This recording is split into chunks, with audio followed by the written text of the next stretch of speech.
దోపిడి చరిత్రలో ఎన్నో రకాల దోపిడీలు చూశాం. రాజులు పక్క రాజ్యాల మీద దాడి చేసి దోచుకున్న దోపిడీ చూశాం. గజ దొంగలు ఊర్లో మీద పడి గ్రామాలు దోచుకున్న దోపిడీ చూశాం. తర్వాత కాలంలో పేదల కష్టాలు దోచుకున్న జమీందారులను, దొరలను చూశాం. ప్రజాసేవ పేరుతో ప్రజల సొమ్మును దోచుకున్న నాయకులను చూశాం. ప్రపంచవ్యాప్తంగా ఎంతో మంది రాజకీయ నాయకులు చేసిన రకరకాల దోపిడీలు చూశాం. కానీ ప్రపంచం మొత్తం విస్తుపోయే ఒక దారుణమైన, అరాచకమైన, నీచమైన దోపిడీ ఒకటి మనం ఎప్పుడూ చూడలేదు, ఎక్కడా చూడలేదు. అదే వైసీపీ ప్రభుత్వంలో జగన్ మాఫియా చేసిన లిక్కర్ మాఫియా దోపిడీ. కనీస పాపభీతి అయినా లేకుండా చేసిన ఈ లిక్కర్ మాఫియా చూసి ప్రపంచం మొత్తం అవాక్కైంది. ఈ లిక్కర్ మాఫియా అమ్మిన నకిలీ మద్యం తాగి లివర్లు పాడై చనిపోయిన ఎంతో మంది అమాయకులను చూసి, ఇంటి పెద్ద దిక్కులేక అనాథలైన కుటుంబాలను చూసి కన్నీటికే కన్నీరొస్తుంది. అసలు ఈ లిక్కర్ మాఫియా ఎక్కడ, ఎప్పుడు మొదలైంది అంటే, ఎన్నికలకు ముందు జగన్మోహన్ రెడ్డి సంపూర్ణ మద్యపాన నిషేధం చేస్తానని ప్రజలకు హామీ ఇచ్చాడు. ఆ ఎన్నికలు వచ్చేసరికి మద్యాన్ని పూర్తిగా తీసేసిన తర్వాత నీ దగ్గరకు వచ్చి ఓట్లు అడుగుతారని చెప్పి మీ అందరికీ కూడా చెప్తా ఉన్నా. మాట తప్పను మడం తిప్పను అన్న మాట ప్రకారం సంపూర్ణ మద్యపాన నిషేధం చేయలేదు గాని ప్రభుత్వానికి సంపూర్ణ మద్యపాన ఆదాయ నిషేధం విధించాడు. జగన్ నకిలీ మద్యం తాగి సమిధలైన వారి సమాధుల మీద పునాదులు వేసుకుని నకిలీ మద్యంతో చేసిన అక్రమ సంపాదనతో ఎన్నో రాజమహళ్లు కట్టుకున్నాడు. హైదరాబాద్ జూబ్లీ హిల్స్ లో విజయసాయిరెడ్డి ఇంట్లో సూత్రధారి ఆదేశాలతో మొదట ఈ నకిలీ మద్యం మాఫియా కుట్రకు బీజం పడింది.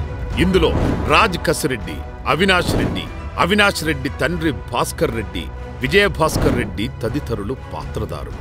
మద్యం కుంభకోణానికి ఫ్యాక్షనిజం జోడించి అవినాష్ రెడ్డి తండ్రి భాస్కర్ రెడ్డికి సన్నిహితుడైన హనుమంత్ రెడ్డిని రంగంలోకి దింపారు.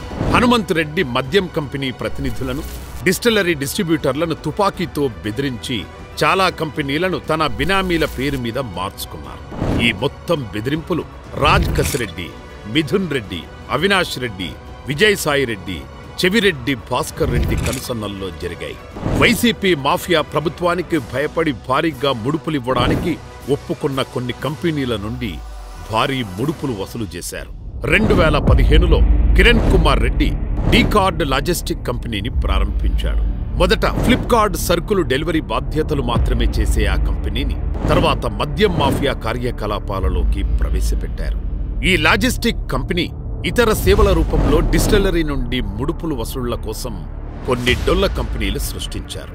డిస్టిలరీల నుండి వచ్చే ముడుపులు నగదును అక్రమంగా రవాణా చేయడం, చేర్చడంలో కిరణ్ కుమార్ రెడ్డి కీలక పాత్ర వహించారు.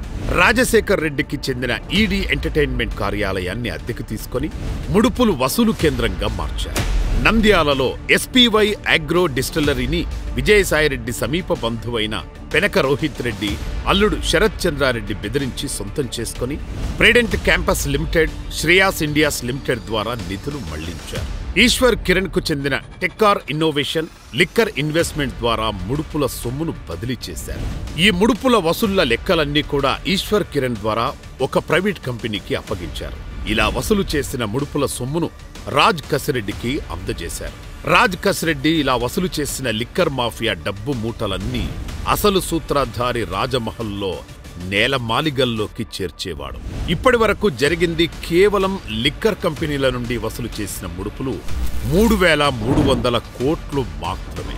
అసలు జగన్ ప్రభుత్వంలో జరిగిన ఘోరమైన లిక్కర్ మాఫియాలో దోచిన 99,000 కోట్లలో ఇది కొంత భాగం మాత్రమే. ఈ లిక్కర్ కంపెనీ నుండి వచ్చే ముడుపులకు తృప్తి చెందని అసలు సూత్రధారి అసలు నకిలీ మాఫియాకి తెరలేపారు. అసలు రెగ్యులర్ మందు బ్రాండ్లను బ్యాన్ చేసి స్పిరిట్లో రకరకాల రంగులు కలిపి రకరకాల బ్రాండ్ల పేరు మీద రకరకాల మద్యం బాటిల్స్ తయారు చేసి ఆ మద్యాన్నే ప్రజలకు అమ్మారు. ఈ నకిలీ మద్యం అమ్మకాలు ప్రభుత్వ లెక్కల్లోకి రావు. ప్రభుత్వ లెక్కల్లో ఒక మద్యం షాప్కి ప్రభుత్వం ఆమోదించిన 100 బాటిల్స్ పంపితే ప్రభుత్వ లెక్కల్లోకి రాని 40 నకిలీ మందు బాటిళ్లు పంపారు. ఎన్ని రోజులైనా ఈ 40 బాటిల్స్ మాత్రమే అమ్మాలని మద్యం షాపులో పనిచేసే వాళ్లకు ఆర్డర్లు జారీ చేశారు. పల్లి బఠానీ, పూలు, అరటి పండ్లు అమ్ముకునే పేద వ్యాపారస్తులు కూడా యూపీఐ ద్వారా ఆన్లైన్ ట్రాన్సాక్షన్స్ తో వ్యాపారం చేస్తుంటే జగన్ ప్రభుత్వంలో మద్యం షాపుల దగ్గర మాత్రం యూపీఐ లేకుండా నేరుగా క్యాష్ రూపంలో వ్యాపారం చేసింది. ఇలా మద్యం షాపుల్లో నకిలీ మద్యం ద్వారా వచ్చిన డబ్బును ఊరికి ఒక ఏజెంటును నియమించి వారికి అందింపజేసి ఆ ఏజెంట్ల ద్వారా అసలు లిక్కర్ మాఫియా నాయకుడి అనుచరులకు అందేట్లు చేశారు. ఆ అనుచరులు హైదరాబాద్, తాడేపల్లి తదితర పట్టణాల్లో రకరకాల అపార్ట్మెంట్లు అద్దెకు తీసుకుని ఈ నకిలీ మద్యం దోపిడీ డబ్బు మొత్తం అందులో దాచి ఆ డబ్బును కొంత బంగారంగా మార్చి కొంత డబ్బును మనీ లాండరింగ్ ద్వారా విదేశాలకు తరలించి కొంత రియల్ ఎస్టేట్లో ఉంచి మిగిలిన మాఫియా డబ్బుని ఎన్నికల కోసం ఖర్చు చేసి అన్ని నియోజకవర్గాలకు పంపించారు. ఇలా అన్ని నియోజకవర్గాలకు డబ్బు పంపిణీ చేసే బాధ్యత చెవిరెడ్డి భాస్కర్ రెడ్డికి అప్పగించారు.